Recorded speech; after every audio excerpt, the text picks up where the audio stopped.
Andy Dunne, before we get really into the weeds with this particular match, we've got to give you your credit here. You said 10 points to 15 points win when you're on Wednesday night rugby. Joe and Jerry sound like they might need to take your temperature when you made that prediction, but you could be a bit smug about it now. Well, yeah, I mean, it was, I thought, based in some logic, but then watching the game today, I started to question my own logic.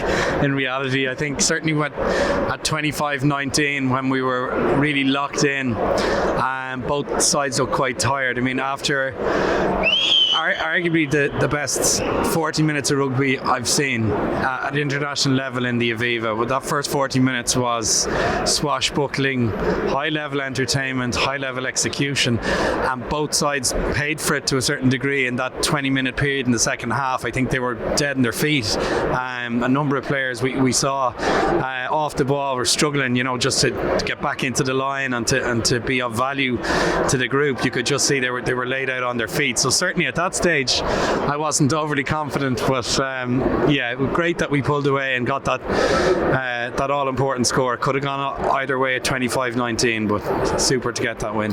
Yeah, well, we'll go back to the first half maybe in a moment, but you mentioned that try. The Ringrose finish was excellent. He made the kick a bit easier for Ross Byrne, but the pass from Caelan Doris, the man of the match today, he was absolutely superb. And we said off mic as well during the game, myself and yourself were chatting, it just seemed like this Irish team were ready for this. They were, because it was a quiet second half after that helter-skelter first half. There was 2 scores, one on each side before that try came. How impressed were you by that finish to the game for Ireland? I was hugely impressed in that it showed a versatility in our tactics and in our strategy. We've become, I suppose, renowned for having a really creative attack, an attack that is, provides the ball carrier with 2 or 3 options at all times, and becomes increasingly difficult for any international team to defend that. In the second half, when everyone was out on their feet, we showed a pragmatism to our game when we couldn't run that type of attack, and what we did was hold possession, play a very ruck, labour-intensive game, ironically, but lots of rucks, lots of holding on to possession, and then smart kicks to the corner. By both Byrne and Casey when they came on.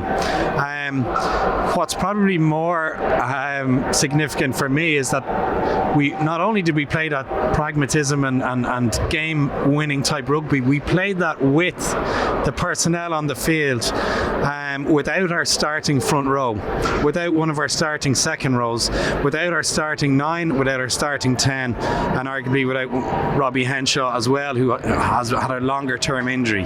But to beat France, who haven't lost in 14 games and are one of the best 2 sides in the world, not having our starting front row, 1 second row, Gibson Park and Sexton on the field is hugely promising for this Irish group. There's a maturity in them, there's a stickability in them that they know how to hang in there. The Caelan Doris try was just pure hunger.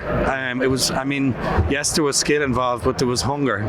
The setup for the leg Gary drive Williams, yeah. For Caelan Doris, just to push physically harder than opposition players who can equal him physically. He's although not regularly, but he just had leg drive, got his hands free, threw a brilliant right to left pass, and Ringrose did the same, beat 2 defenders. It looked like pure hunger as opposed to skill. Both of them showed plenty of moments of great skill in the game, but that to me was just a greater drive and a stronger mentality than the French at that stage. So it's we're really in a kind of dizzy heights period, because we're driving success now with the full squad and a greater depth and a greater contribution from those fringe players that are really significant. The French in the first half put on some brilliant rugby, but they were also very sloppy. They coughed up a lot of possession in the first half. Were they poor down to their own mistakes, or did Ireland pressure them into making those mistakes? Well, yeah, it was a really strange dynamic in that first half. The French were quite sloppy in possession. A number of times they had passes that didn't go to hands, so balls were bouncing along the ground, and Ireland chased those with great hunger, but arguably too much hunger at times. When that game got so broken, and similarly with a number of blocked down kicks, suddenly sometimes the defence overly chases that and you lose your integrity in terms of your shape in defence. And France, by virtue of making clanger mistakes and balls bouncing along the floor and our hunger chasing it, they actually capitalised on that. And we missed.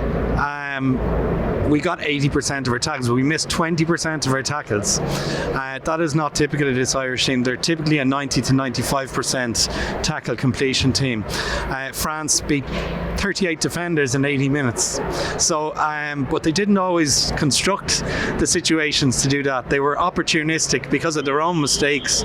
Broken field balls bouncing along on the floor, Ireland over chasing and over hungry, and suddenly the game was broken up. And to give France their dues, that first try and their only try in the first half was a thing of beauty from deep in their own territory.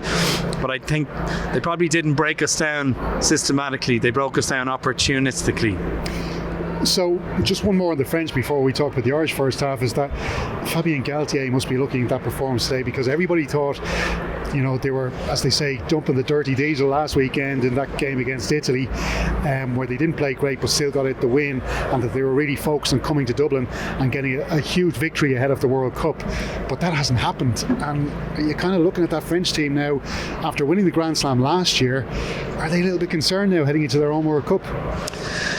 I think they'll come away from it a little concerned. I do. I think they'll be aware that we can match them in the scrum with not even our first choice front five. They'll be aware that we're close to matching them in the line out, although we weren't as accurate today in some cases in the line out. I think where France are particularly strong is how competitive they are at every breakdown and how strong they are defensively. They make you work. They make Ireland work hugely to get our scores, and we needed multiple possessions and multiple phases to do it very often. And I think that's something that is going to stand them right through to the World Cup. Is they're remarkably difficult to play against, because that level of intensity that they bring to every tackle and every ruck, and you have to be on absolutely top form even to just hold possession. Where I think they may have deeper concerns is ironically their attack.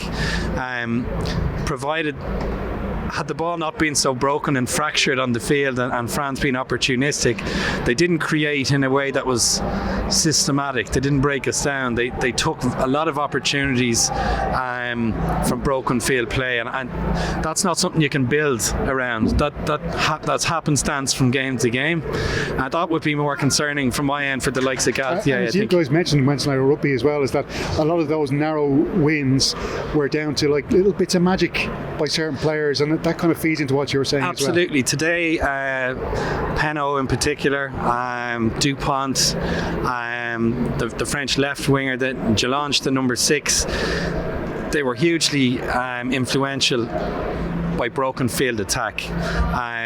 They caused havoc, and like we said, 38 defenders were beaten, and between the two French wingers I think there was nearly 18 between the two of them. But that was always from block down kicks, balls that squirted out of a ruck, passes that bounced along the ground. And again, that is opportunism, it's individual talent, but teams don't know how to shut that down and tighten up games. And then the question is, how good are France in attack? So that would be their concern. My concern, if you could have any, is just how good and competitive France are at every breakdown and in every tackle. And if you're not on 90 to 100% of your capacity, you're going to get turned over by them. And today, thankfully, we were.